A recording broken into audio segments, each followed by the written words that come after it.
कोणी कुठल्या गुंडांना तिकीट दिलं आणि कोणी घेतलं त्याच्यावर सविस्तर बोलू. आणि शिवसेना युती तुटल्याच जमा आहे.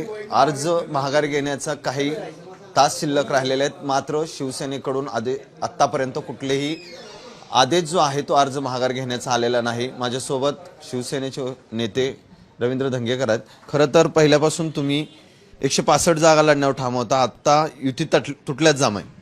नाही, याच्यामध्ये आत्तापर्यंत शिंदे साहेबांचा कुठलाही आदेश आमच्या पक्षाच्या जेवढे बी फॉर्म आम्ही वाटले त्यांना कुठलाही आदेश आलेला नाही. आणि आता निवडणूक होणं हे निश्चित आहे. आता वाजलेत 11:30 आणि 3 वाजेपर्यंत टाईम आहे की माघार घ्यायची. आणि सगळं आता आमच्या कार्यकर्त्यांच्या किंवा आमच्या सर्वांच्याच हाताबाहेर गेलेला हा विषय आहे. त्यामुळे आता निवडणूक ही होणार ह्याच्यामध्ये आता मला कार्यकर्ता म्हणून काही शंका वाटत नाही. आणि त्यामुळे निवडणूक आता होईल, नक्की होईल. आता महायुतीतील सगळे पक्ष समोरासमोर येतील हे नाही, आता निवडणुका द्या, हे लोकशाहीमध्ये निवडणुका आहेत. निवडणुका ज्या त्या पक्षाच्या विचाराच्या लढाई असतात.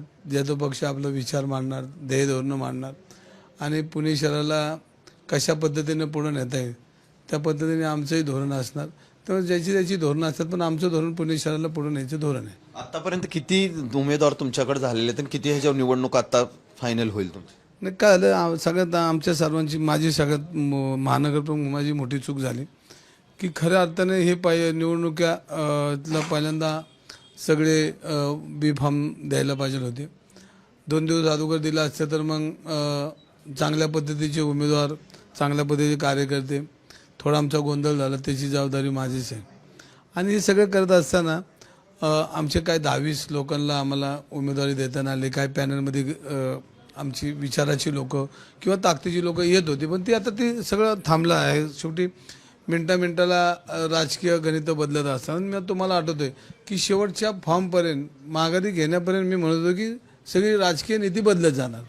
हे तर तुम्हाला 15 दिवसापूर्वीच बोललो, ते काय राहिलं नाही. आणि हे सगळं आता शिंदे साहेब जे आदेश देतील, जे नेतृत्वाने आम्हाला सांगतील त्या पद्धतीने आता आम्हाला निवडणुकीला समोर जावं लागणार. खरं तर आता भाजपने तुम्हाला योग्य सन्मान दिला नाही, त्यामुळे सगळं हे गणित झालेलं. आता भाजप विरोधात की राष्ट्रवादी विरोधात की महाविकास आघाडीतील 2 पक्ष जे काँग्रेस आणि शिवसेना उभाटा एकत्र लढतात, कुणाविरुद्ध लढाई असते? नाही, आता ही पुणेकरांची लढाई आहे.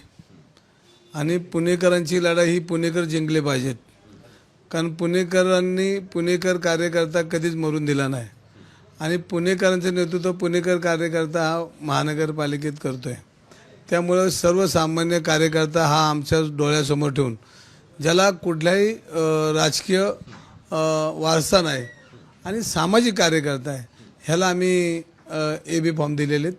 त्यामुळे ही लढाई पुणेकरांची आणि पुणेकर ही लढाई 100% जिंकल्याशिवाय राहणार नाही, हा माझा विश्वास आहे. खरं तर भाजपनेही काल स्पष्ट खासदारांनी केलं की आम्ही 165 जागा आता लढणार आहे, आमची काही युती होण्याचं पूर्णतः थांबलेलं आहे. आता कशा प्रकारची ही लढाई असेल सगळे यांच्या? नाही, आता 3 वाजू द्या जरा आणि उद्या सकाळी तुम्हाला मला भेटायचं. तर आता व्यवस्थित सविस्तर बोलेन.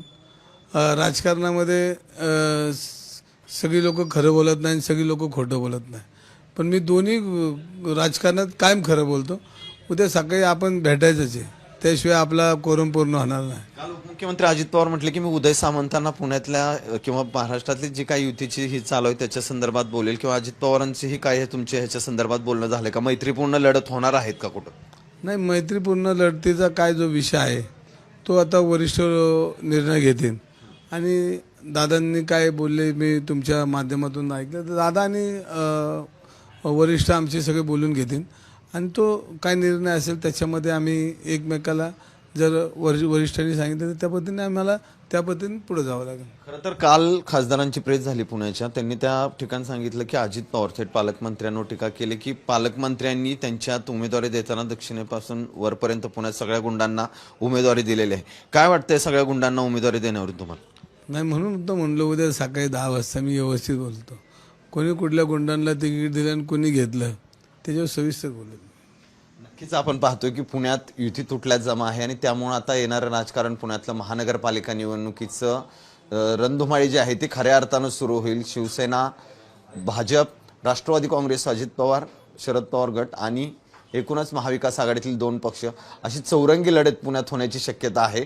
त्यामुळं काही तास उमेदवारी अर्ज माघार घेण्यास शिल्लक आहेत. अजूनपर्यंत शिंदे गटाकडून आदेश कुठलाही उमेदवारांना आला नाही. त्यामुळे आता पुण्यात महायुती तुटलेली आहे असंच म्हणावं लागेल.